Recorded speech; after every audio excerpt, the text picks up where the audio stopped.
Hello friends, RS tutorial YouTube ఛానల్కి స్వాగతం. ఈరోజు న్యూస్లో ఉన్న అతి ముఖ్యమైన కరెంట్ అఫైర్స్ అంశాలను అయితే మనం చూద్దాం.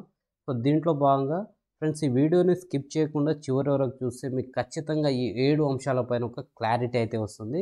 అవేంటంటే స్వరైల్ అంటే రైల్వే వ్యవస్థకు సంబంధించిన స్వరైల్ యాప్, బడ్జెట్ సంబంధించిన ముఖ్యాంశాలు, ప్రపంచంలోనే అత్యధిక పుల్లుల జనాభా భారతదేశంలో ఉంది, బీహార్లో మకానా బోర్డు ఏర్పాటు, అదేవిధంగా ఐఎస్ఐ వెళ్తున్న సుభాష్ శుక్ల భారత ట్రేడ్ నెట్వర్క్ ప్రాజెక్ట్ గురించి సమాచారం, అదేవిధంగా నేషనల్ మ్యానుఫ్యాక్చరింగ్ మిషన్.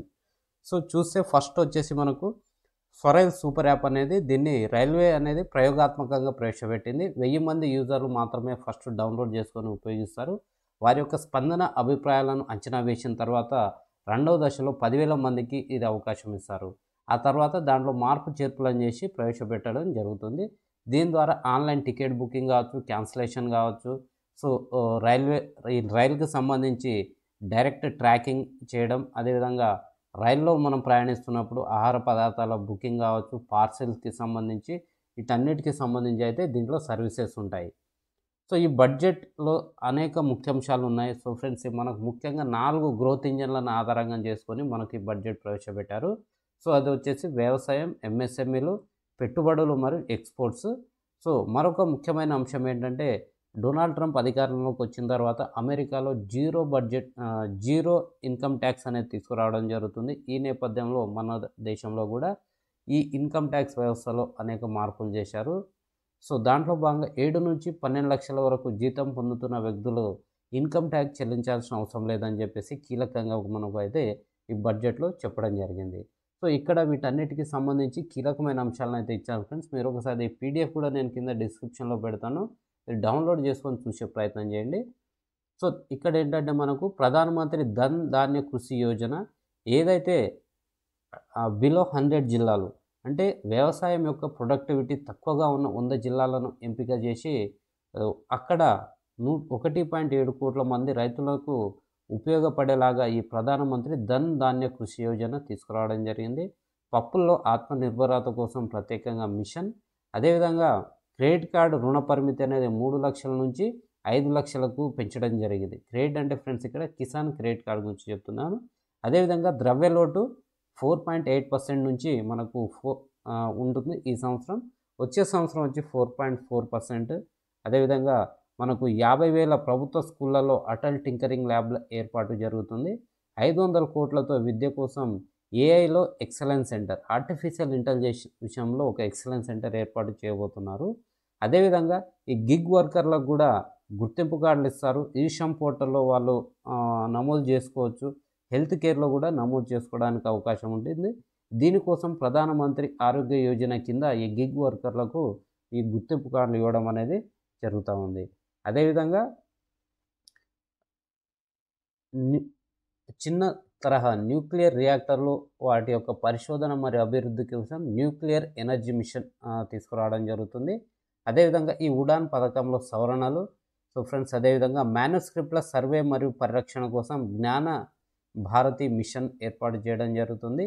బీమా అంటే ఇన్సూరెన్స్ రంగంలో ఉన్న ఎఫ్డిఐల పరిమితి 74% ఉంది ప్రస్తుతం. దాని యొక్క పరిమితిని పెంచుతూ 100%కి తీసుకురావడం జరిగింది.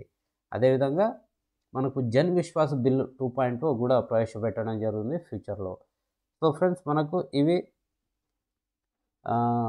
అదేవిధంగా మన నెక్స్ట్ టాపిక్ చూస్తే ఇక్కడ ప్రపంచంలోనే అత్యధిక పులుల జనాభా కలిగిన దేశంగా భారతదేశం అవతరించింది.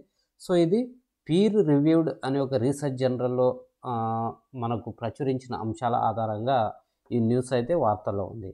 సో ఓవరాల్గా అయితే మనకు ప్రపంచంలోనే 3,682 టైగర్లతో భారతదేశం మొదటి స్థానంలో ఉంది.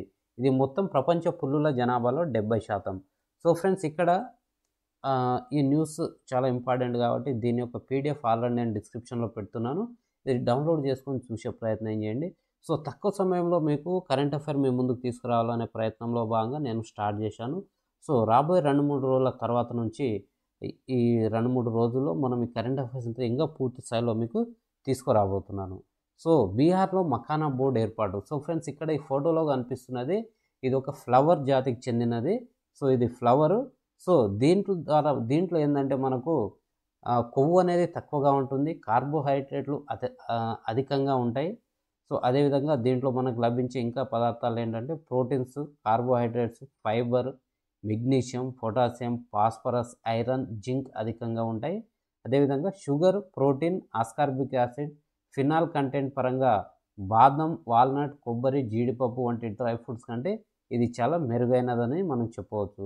సో ఫ్రెండ్స్, దీన్ని ప్రాసెసింగ్ సాగు చేసేటప్పుడు దీని యొక్క ప్రాసెసింగ్ కావచ్చు, కోత గురించి కావచ్చు, ఇదంతా చేయాలంటే ప్రత్యేకమైన స్కిల్స్ అవసరం కాబట్టి, అదేవిధంగా ఇది మొత్తం ప్రపంచంలోనే 90% ఉత్పత్తి అనేది మనకు ఈ బీహార్ రాష్ట్రంలో జరుగుతుంది కాబట్టి, ఈ బీహార్లో ఈ మఖానా బోర్డు అనేది ప్రత్యేకంగా ఏర్పాటు చేస్తున్నట్టుగా బడ్జెట్లో ప్రస్తావించారు.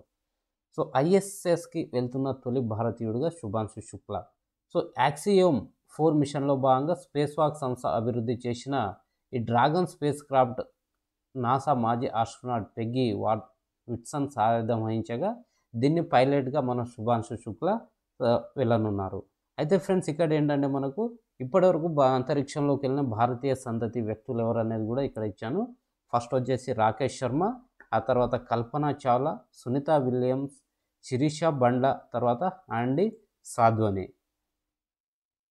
Bharat trade net project. So అంతర్జాతీయ వాణిజ్య లావాదేవీల డాక్యుమెంటేషన్ మరియు ఆర్థిక అవసరాల కోసం భారత్ ట్రేడ్ నెట్వర్క్ ప్రాజెక్ట్ని డిజిటల్ పబ్లిక్ ఇన్ఫ్రాస్ట్రక్చర్ పేరుతో భారత ప్రభుత్వ రంగంలో ప్రత్యేక మౌలిక సదుపాయాల ప్రాజెక్ట్ని చేపట్టబోతున్నట్టుగా మనకు దీంట్లో పేర్కొన్నారు. సో అంతర్జాతీయ నిబంధనలకు అనుగుణంగా ఈ భారత్ ట్రేడ్ నెట్ ప్రాజెక్టు ఉండబోతుంది. అయితే ఇది ట్రేడ్ డాక్యుమెంటేషన్, ఫైనాన్సింగ్ సొల్యూషన్ కోసం ఒక వేదికగా ఏర్పాటు చేయబోతున్నారు. అదేవిధంగా ఫ్రెండ్స్, మన బడ్జెట్లో చెప్పుకున్నట్టుగా ఈ నేషనల్ మ్యానుఫ్యాక్చరింగ్ మిషన్ అనేది ఏర్పాటు చేస్తున్నారు. దీని యొక్క లక్ష్యం ఏంటంటే వ్యాపార వాణిజ్య విధానాలను సులభతరం చేయడం మరియు ఖర్చులను తగ్గించడం అనేది ఈ నేషనల్ మ్యానుఫ్యాక్చరింగ్ మిషన్ యొక్క